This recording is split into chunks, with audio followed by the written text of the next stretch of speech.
guys, pag-usapan lang natin si Tita Min. Pasabog ni Tita Min, mas gusto niya si Alden Richard kesa kay Daniel Padilla. DJ, kalimutan mo na si Catherine Bernardo dahil ayaw na ng pamilyang Bernardo sa'yo. Kaya ipinaglalaban nila si Catherine Bernardo sa'yo dahil kasalanan mo rin kasi. Kung hindi mo kasalanan, hindi nila pipigilan yan. At lalong-lalo na guys, matigas ang ulo ni Catherine Bernardo. Lumalaban talaga kay Tita Min na talagang inamin pa mismo ni Catherine Bernardo yan guys sa post umano ni Tita Min Bernardo. Ganon katindi ang isang Catherine Bernardo guys. Talagang matigas na matigas ang ulo ni Catherine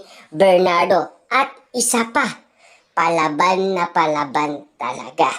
At hindi mo talaga mapipigilan yan. Ayon kasi guys kay Mami Min Bernardo, ganyan kakulit at ganyan katigas ang ulo ni Catherine Bernardo. Yan ang paliwanag umano ni Tita Min sa atin. Dahil ang sinasabi niya noon, matakaw talaga si Catherine Bernardo. Kung ano-ano ang pinapabili niya, wala kang magawa kundi sumunod sa lahat ng gusto niya.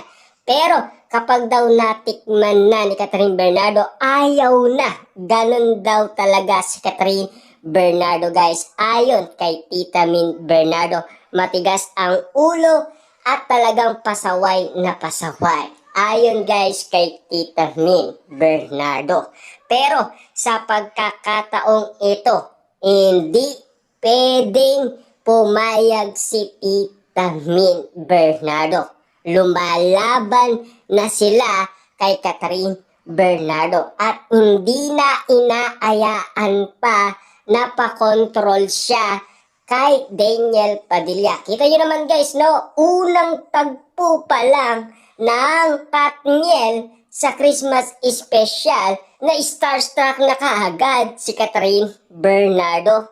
Grabe yun guys, no? Talagang nabigla ba ang isang Catherine Bernardo na talagang nasyak siya at nagningning muli ang kanyang mga mata kay Daniel Padilla. Napaka-cute nga naman kasi guys ni Daniel Padilla. At lalo-lalo na guys, no? Baby face na baby face talaga si Daniel Padilla. Pero, hindi yan guys ang inahanap ng pamilyang Bernardo. Hindi sa kagwapuhan, kundi sa pamagitan ng pagiging gentleman at pagiging maginoo. Kasi sinunod lahat ni Alden Richard ang mga payo ng mga magulang ni Catherine Bernardo. Lahat yun guys ay pinakita umano ni Alden Richard kay Tita Min. Talagang sinubukan ang isang Alden Richard at napatunayan niya. Pero ang isang Catherine Bernardo, wala pala sa kanya yun. Diba? Pero na-inlove din guys si Catherine Bernardo. Umamin naman. Pero mas mahal niya si Daniel Padilla. Pero lumalaban pa rin guys si Tita Min Bernardo. Ayaw niya talaga guys na makuha ng isang Daniel Padilla ang kanyang anak. Pero guys, no, kapag bumalik si Catherine Bernardo kay Daniel Padilla, ano kaya ang mangyayari? Siyempre guys, alam naman natin, magagalit at magagalit ang pamilyang Bernardo. Pero si Catherine Bernardo ay pasaway at matigas talaga ang ulo. Ayon kasi guys sa maraming tao. Sana maintindihan ninyo guys na talagang si Catherine Bernardo ay matigas ang ulo.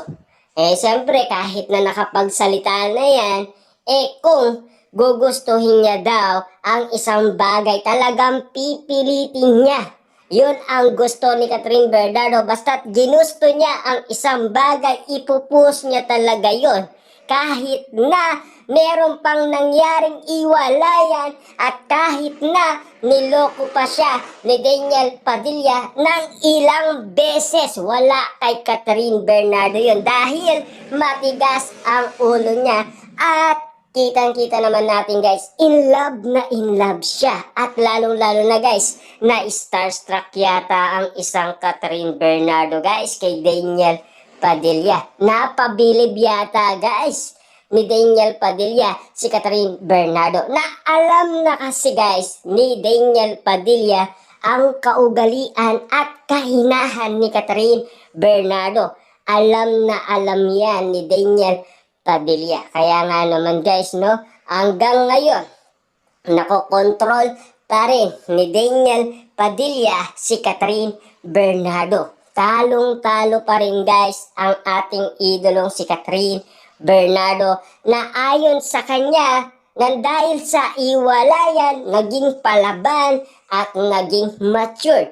Nasaan na ang Catherine Bernardo na palaban at bad girl? Nasaan na yun?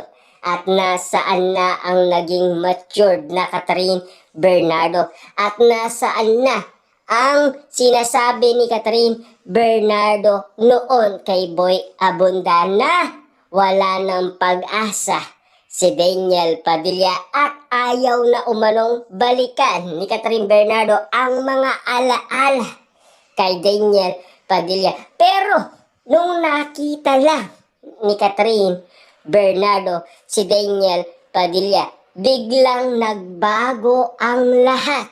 Mukhang nabuhayan muli guys ang puso ni Catherine Bernardo dahil muli niyang nasilayan ang isang Daniel Padilla na talagang alam ni Daniel Padilla ang kainahan ni Catherine Bernardo. Siyempre guys, umabot sila ng 11 years at lalong-lalo na guys, sinasabi ni Kate Bernardo lahat ng mga kasalanan umano ni Daniel Padilla. Kita nyo naman guys, no? Umabot sila ng 11 years pero maraming kasalanan ang isang Daniel Padilla. Bakit kaya? Siyempre guys, ilang beses niloloko ni Daniel Padilla si Catherine Bernardo.